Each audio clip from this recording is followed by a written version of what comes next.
हे भोले बाबा, आज आपकी इस वीडियो को जो भी लाइक करे और चैनल को सब्सक्राइब करे, उसके जीवन में दुख दर्द मत आने देना। और कमेंट बॉक्स में जो भी 5 बार हर हर महादेव लिखे, उसके जीवन में अन्न और धन की कमी मत होने देना। नमस्कार दोस्तों, स्वागत है आपका श्री राधे वॉइस चैनल में। दोस्तों, इस वीडियो में हम बात करने वाले हैं एक ऐसा चमत्कारिक और महाचमत्कार, एक पौधा। दोस्तों, अगर आप इस पौधे का प्रयोग महाशिवरात्रि या फिर सोमवार के दिन कर लेते हो तो मान के चलिए आपके जीवन के तारीख निराले हो सकते हैं। दोस्तों, ये मात्र एक पौधा नहीं है, बल्कि भगवान शिव का धरती पर एक अवतार भी कहा जाए तो ये भी काम नहीं होगा। दोस्तों, महाशिवरात्रि के दिन इसका एक छोटा सा उपाय अगर आप कर देते हो तो आपका जीवन बदल सकता है। दोस्तों, उससे पहले मैं आपको इसकी विशेषताएं बताना चाहूंगा। इसके बाद फिर मैं आपको इसका चमत्कारिक एवं महाचमत्कारी उपाय बताऊंगा, जो आपको सिर्फ और सिर्फ महाशिवरात्रि के दिन अवश्य ही कर लेना है। अगर उसे दिन आप नहीं कर पाते हैं तो सोमवार के दिन भी आप कर सकती हैं। दोस्तों, आपको बता दें कि आपको अगर धन की कमी आपको सता रही है तो आपकी धन की कमी की पूर्ति हमेशा के लिए हो जाएगी। आपको कभी धन की कमी नहीं सताएगी। आपके जीवन से दरिद्रता का नाश हो जाएगा। दोस्तों, मान के चलिए श्री राधे वॉइस चैनल की आप इस वीडियो को देख लीजिए, आपको लाभ ही लाभ ना हो तो मुझे बताना दोस्तों। इसलिए आप इस वीडियो को लाइक करें और एवं इस चैनल को सब्सक्राइब करें। चलिए जान लेते हैं, आजकल की जीवन शैली में कुछ पेय का सुकून पाने के लिए हम लोग हरियाली, अब पेड़ पौधों की खोज करते हैं। पेड़ पौधे व्यक्ति के मन को सुकून देते हैं, शांति का अनुभव करते हैं। पेड़ पौधे हमारे तन मन को दुरुस्त करने में हमारी मदद करती है। यही वजह है कि लोग अपने घर में पेड़ पौधे लगा लेते हैं। शास्त्रों में कहा गया है कि एक पेड़ 10 पुत्रों के समान होता है। फूलों वाले पौधे तरह से मुक्ति दिलाते हैं, मानसिक शांति पर मिलती है। इन पौधों से घर में सकारात्मक ऊर्जा बनी रहती है। कुछ पेड़ पौधे तो सिर्फ है जो घर में सुख, समृद्धि और खुशहाली के आगमन में सहायक होते हैं। वास्तुशास्त्र में कई ऐसे पौधे बताए गए हैं जिनका घर में लगाने से संबंधित बनी रहती है। इस घर में पारिजात का वृक्ष लगा होता है। दोस्तों, पेड़ पौधों में वायु शक्ति होती है। दोस्तों, प्राण शक्ति होती है। इसलिए हमें इनका विशेषकर पानी देना चाहिए, जिससे कि यह फल फूल हमें प्रदान करते हैं, जिससे कि इनका भी हमें विशेष रूप से ख्याल रखना चाहिए। उसे घर में सुख है, समृद्धि आती है। आइए जानते हैं पारिजात पौधे के बारे में विस्तार से। पौराणिक मान्यताओं के अनुसार समुद्र मंथन से निकला था। कहते हैं जिस घर में हर श्रृंगार का पौधा लगा होता है, उसे घर में सदैव मां लक्ष्मी का उपवास होता है। पारिजात का वृक्ष घर में लगाने से वास्तु दोष दूर होता है और घर में बरकत भी आती है। यदि वस्तु के अनुसार पारिजात का पौधा लगाते हैं तो घर में धन्य की कमी नहीं होती। पौराणिक मान्यता के अनुसार पारिजात के वृक्ष को स्वर्ग से ना करें, धरती पर लगाया गया था। परिषद के फूलों को खास तौर पर लक्ष्मी पूजन के यह इस्तेमाल किया जाता है, लेकिन केवल उन्हें फूलों को इस्तेमाल किया जाता है जो अपने आप पेड़ से टूटकर नीचे गिर जाते हैं। पारिजात के फूलों की सुगंध आपके जीवन से तनाव हटा करें, खुशियां ही खुशियां भर सकने की ताकत रखते हैं। इसके सुगंध आपके मस्तिष्क को शांत कर देती है और सुबह होते होते ये सब मुर्शिदाबाद खेलते हैं। वहां हमेशा शांति और समृद्धि का निवास होता है। माना जाता है कि पारिजात के वृक्ष को छूने मात्र से ही व्यक्ति की थकान मिट जाती है। हृदय रोगों के लिए हर श्रृंगार का प्रयोग बेहद लाभकारी है। इसके 15 से 20 फूलों के इसके रस का सेवन करना है हृदय रोग से बचने का असरकारक उपाय है। लेकिन यह उपाय किसी आयुर्वेदिक डॉक्टर की सलाह पर ही किया जा सकता है और चल का उपयोग औषधि के रूप में किया जाता है। इस पेड़ को लेकर एक और मान्यता यह है कि पेड़ पर स्वयं माता लक्ष्मी और नारायण वास करते हैं। साथ इस पेड़ को स्त्री का एक सुंदर स्वरूप भी माना गया है। माना जाता है कि यह पेड़ शरद के मौसम में और दुर्गा पूजा से पहले फूल देना शुरू करते हैं, जिसे देवी पक्ष भी कहा जाता है। इसलिए माना जाता है इस पेड़ और उसके फूलों के साथ दुर्गा देवी की शक्तियां भी होती है। शादी इन फूलों को भगवान शिव पर भी चढ़ाया जाता है और ऐसा माना जाता है कि महाशिवरात्रि के दिन अगर इस फूल को महादेव पर चढ़ा दिया जाए तो आपको लाख गोदान के बराबर लाभ की प्राप्ति हो सकती है। दोस्तों, पर आपको यह कार्य को किस तरह से करना है, ये जानना आपके लिए बहुत ही जरूरी है। इसलिए आप वीडियो में अंत तक बने रहें और संपूर्ण जानकारी जानने के बाद ही आपके संपूर्ण ज्ञान की प्राप्ति हो सकती है। तो दोस्तों, इसको आपको किस तरह से क्या करना है, मैं आपको विस्तार से बता रहा हूं दोस्तों।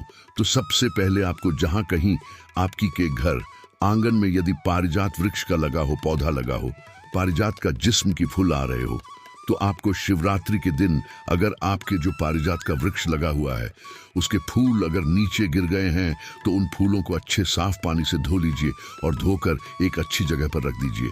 क्योंकि दोस्तों, आपको इस कार्य को सुबह के 7 से आप इस कार्य को महादेव पर चढ़ने के लिए आप आसमान से यानी कि रात के 9 बजे तक आप इस कार्य को आप कर सकते हैं कि आपको महादेव पर इन फूलों को चढ़ाना और चढ़ाते समय दोस्तों आपको एक मंत्र भी बोलना है।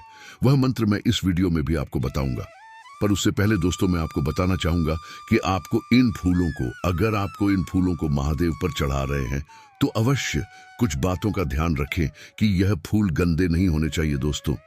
दूसरी बात, ये फूल किसी जैसे कि पेड़ में से टपक कर नीचे गिर गए हो तो उन फूलों को आप महाशिवरात्रि के दिन शिवलिंग पर ना चढ़ाएं, बल्कि जो शिवलिंग का नीचे का हिस्सा होता है उसे पर चढ़ा दी। पर दोस्तों, अगर आप इन फूलों को अपने तोड़ा है, अपने हाथ से तोड़ा है, तो तोड़ते समय आपको जय श्री कृष्ण का जाप अवश्य कर लेना है। और दोस्तों, आपको बता दो कि आपको वह कौन सा एक मंत्र उपाय कर लेना है। जब आप इन फूलों को तोड़ रहे हो तब तो दोस्तों आपको बोलना है ओम शिवाय नमः, ओम शिवाय नमः। ये मंत्र का दोस्तों आपको 108 बार जाप करना है। महाशिवरात्रि के दिन ही करना है दोस्तों। इसी मंत्र का आपको 108 बार जाप कर लेना है दोस्तों, ऐसा माना जाता है कि शिवरात्रि के दिन जो व्यक्ति इस छोटे से उपाय को कर लेता है उसके जीवन से हमेशा के लिए कासन का नाश हो जाता है और उसके जीवन में कभी कोई कष्ट नहीं आता। दोस्तों, महाशिवरात्रि के दिन इस उपाय को आप अवश्य करें और जो मैंने आपको बातें बताई हैं उन बातों का पालन अवश्य करें। आपको धन लाभ अवश्य होगा। यदि आपको धन लाभ की लालसा है तो आपके घर में धन दौलत की कभी कमी नहीं होगी दोस्तों, क्योंकि ऐसा माना जाता है कि इस पौधे में साक्षात लक्ष्मी जी वास करती है और इस पौधे को अपने महादेव पर चढ़ा दिया है। तो इसका मतलब है अब आपकी प्रत्येक मनोकामना इच्छा अवश्य पूर्ण होने का संकेत आपको बहुत ही जल्दी मिलने वाले होते हैं। दोस्तों, इस उपाय को आप अवश्य करें, आपको लाभ ही लाभ होगा। दोस्तों, आपको बताना चाहूंगा कि अभी तक इस उपाय से लाखों और करोड़ों व्यक्तियों को लाभ हुआ है। दोस्तों, इस बात का अवश्य ध्यान रखें कि जो पारिजात का पौधा होता है, इसके जो फूल होते हैं, ये सिर्फ और सिर्फ रात में ही चलते हैं। इसलिए आप फूलों को रात में ही तोड़ ले। शिवरात्रि से एक दिन पहले ही आप इन फूलों को तोड़ ले, क्योंकि आपको शायद शिवरात्रि के दिन इतना टाइम ना मिले, पर इस उपाय को आपको अवश्य करना है दोस्तों। महाशिवरात्रि के दिन ही करना है दोस्तों। आदर दिन करना चाहते हैं तो आप जरूर कर सकते हैं। तो उसका उपाय भी कुछ इसी तरीके से है दोस्तों। पर जो महाशिवरात्रि होती है, इस दिन हमारे भोलेनाथ की समझ शक्तियां जागृत अवस्था में होती है। इसलिए इस दिन जो उपाय किया जाता है उसे बहुत ही जल्दी लाभ ही लाभ की प्राप्ति होती है। इसलिए हो सके तो आप शिवरात्रि के दिन की इस उपाय को अवश्य करें, जिससे कि आपको आपकी जो भी मनोकामना है, इच्छा है, वह बहुत ही जल्दी पूर्ण हो जाती है। इसलिए आप इस उपाय को शिवरात्रि के दिन ही अवश्य करें। अब मैं आपको कुछ ऐसी और पेड़ पौधे भी बता देता हूं जिससे आपको लाभ ही लाभ होगा दोस्तों। इसलिए इस वीडियो को अंत तक देखें और वीडियो को लाइक करें। अगला पौधा अब मैं आपको बता देता हूं कि चल पाएंगे तो वास्तव में जब आप शिवलिंग पर बेलपत्र को चढ़ाते हैं तो वह बेलपत्र कोई साधारण पत्र नहीं रह जाता, बल्कि वह साक्षात भगवान शिव शंकर भोलेनाथ का प्रसाद बन जाता है। तो दोस्तों, यह वीडियो अपने फायदे के लिए ध्यान से सुना और ध्यान से देखना। आपको बता दूं कि हमारे धर्मशास्त्र में कहा गया है कि शिवलिंग पर चढ़ा बेलपत्र 6 महीने तक बासी नहीं माना जाता। जी हाँ, बेलपत्र को शिवलिंग पर चढ़ने के बाद उसे पुनः धोकर शिवलिंग पर 6 महीने तक चढ़ाया जा सकता है, क्योंकि भारत में कई ऐसी जगह है जहां पर शिवलिंग स्थापित है, परंतु उसके आसपास बेलपत्र उपलब्ध नहीं हो पाए। इसी वजह से कई लोग बेलपत्र उपलब्ध देना होने के कारण पुराने बेलपत्र का जो चौरा होता है उसको भगवान शिव शंकर भोलेनाथ को चढ़ाते हैं। ऐसा विधान है। तो दोस्तों, बेलपत्र को भगवान शिव जी पर चढ़ने के पीछे एक पौराणिक कथा है। और कथा के अनुसार जब समुद्र मंथा चल रहा था उसी समय समुद्र मंथन के दौरान अमृत के साथ कई और चीज भी निकली थी, जिसमें से एक विश्व निकला था। विश्व आप जहर भी कह सकते हैं। श्री राधे वॉइस चैनल को सब्सक्राइब जरूर करें। और यह विश्व चारों ओर फैलने लगा था। उसी समय पूरी सृष्टि विश्व को बचाने के लिए, विश्व बचाने के लिए भगवान शिव शंकर भोलेनाथ ने इस विश्व को अपने कंठ में धारण कर लिया था। इसलिए महादेव को उसे दिन से नीलकंठ भी कहा जाने लगा। परंतु विश्व के प्रभाव से भगवान शिव शंकर के शरीर का ताप बढ़ने लगा, जिसकी वजह से आसपास का वातावरण जलने लगा। और वहां देवी देवताओं ने प्राचीन वेद सलाहकारों से सलाह ली कि भगवान शिव शंकर को इस विश्व से कैसे बचाया जाए। तो दोस्तों, उसे समय जो प्राचीन वेद सलाहकार थे उन्होंने सलाह दी कि आप भगवान शिव शंकर भोलेनाथ को बेलपत्र का सेवन कराया।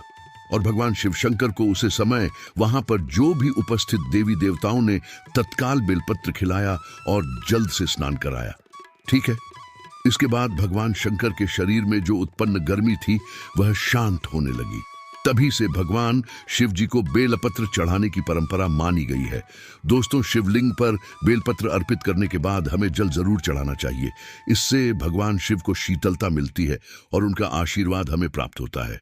हमेशा ध्यान रखिएगा कि 3 पट्टी वाली जो बेलपत्र होती है वही शिव शंकर भोलेनाथ को आप चढ़ाई। जहां से बेलपत्र चिकनी होती है उसे तरफ से शिवलिंग पर आपको बेलपत्र चढ़ाना चाहिए।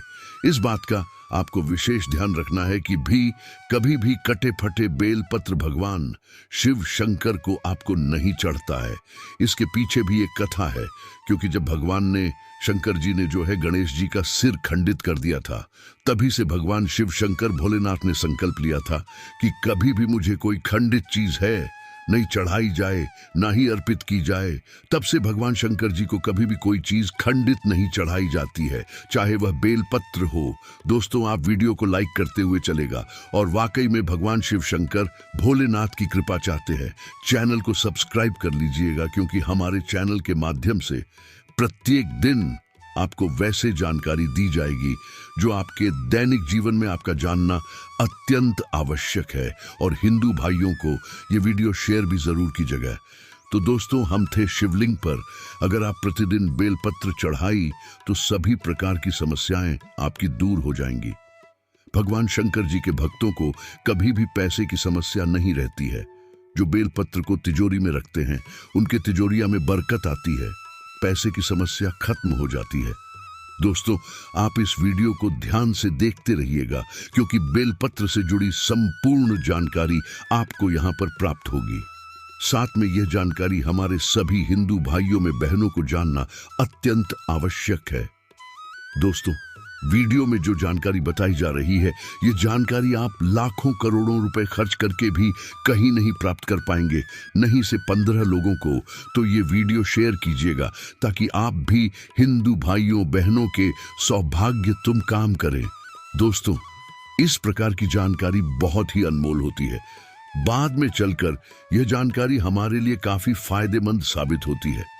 तो आइए जानते हैं बेलपत्र संबंधित कुछ विशेष जानकारी।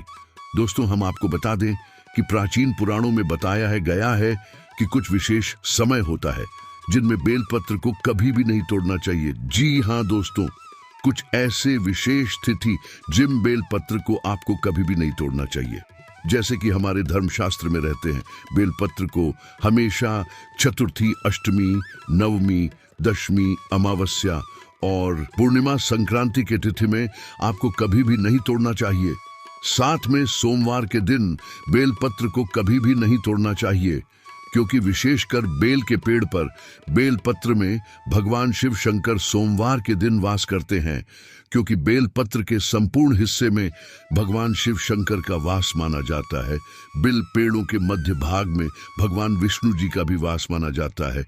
और दोस्तों, मैं आपको बता दूं कि जो बेलपत्र के जो बेल होता है, इसकी पत्तियों में शक्ति मानी जाती है, अर्थात सभी हमारे देवी देवताओं का जो शक्ति होता है उसके अंदर समाहित होती है।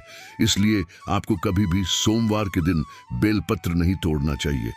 दोस्तों, इसके अलावा प्रतिदिन दोपहर 12 हालांकि बाद भी आपको बेलपत्र कभी नहीं तोड़ना चाहिए। यह हमारे धर्मशास्त्रों में लिखा है और आप फिर भी बाद अगर बेलपत्र को तोड़ते हैं तो इससे आपको पाप लगना निश्चित है। वीडियो को जरूर लाइक करते हुए चलेगा। बहुत ही विशेष जानकारी बता रहे हैं और कमेंट बॉक्स में जरूर लिखिए। कोई भी आपकी मन्नत है, आप चाहते हैं आपकी मनोकामना पूरी हो, कमेंट बॉक्स में भगवान शिव शंकर भोलेनाथ की जय हो, ओम नमः शिवाय जरूर लिखे। तो दोस्तों, अब जो प्रश्न आता है कि जो बेलपत्र की उत्पत्ति कैसे हुई, आइए जानते हैं। तो दोस्तों, इसके अंदर पुराण के अनुसार एक बार माता पार्वती की पसीने की कुछ बंधे मध्यांचल पर्वत पर जा गिर। इससे वहां एक पौधा उगाया जो बाद में बेलपत्र के नाम से जाने लगा और बेलपत्र के रूप में पूजनीय हो गया। तो इस वीडियो में जानते हैं बेलपत्र को खाने के क्या फायदे होते हैं। दोस्तों, बहुत ही सुंदर वीडियो है, बहुत ही महत्वपूर्ण जानकारी है, पूरा देखिएगा। आधा अधूरा ज्ञान हमेशा लाभदायक नहीं होता है। देखिए, जब बेलपत्र को भगवान शिव शंकर भोलेनाथ जी की शिवलिंग पर चढ़ते हैं तो वह बेलपत्र एक बेलपत्र नहीं रह जाता, बल्कि वह भगवान शिव का प्रसाद बन जाता है, जो कि असद बीमारियों को दूर करने में, आपकी पीड़ा को हरने में एवं जीवन में चल रही सारी समस्याओं को दूर करने में समर्थ बल है। क्योंकि बेलपत्र को भगवान का प्रसाद के स्वरूप माना जाता है, इसीलिए वह आपके लिए अमृत जैसा बन जाता है। तो आखिरकार शिवलिंग पर चढ़े बेलपत्र को नित्य रूप से खाने से क्या फायदा मिलता है, क्या बदलाव आते हैं हमारे जीवन में, इसके बारे में जानेंगे। लेकिन दोस्तों, मैं आपको बताना चाहूंगा कि यह अगर आप बेलपत्र नित्य रूप से कहते हैं तो आप लोगों से बचते हैं। वात दोष, पित्त दोष का प्रदोष या 3 प्रकार के दोस्त बताए गए हैं और इन्हीं 3 प्रकार के देशों की वजह से आपके शरीर में अन्य दोष उत्पन्न होते हैं। अगर आप अपने जीवन में बिना रोगों के रहना चाहते हैं तो आपको बेलपत्र का नित्य सेवन करना चाहिए। दोस्तों, आपने देखा होगा कि हमारे जीवन में कई लोग होते हैं जो मीट, मछली, मुर्गा जैसे तामसिक भोजन कर लेते हैं, शराब पीते हैं, चैनी, खैनी, गुटखा, तंबाकू, ये सब चीज जो होती है उसका धारण करते हैं। परंतु एक समय के बाद दुनिया लगता है कि जो वह खा पी रहे थे वह गलत चीज था, परंतु आप वहां यह जो पाप कर चुके हैं उसको कैसे खत्म करें।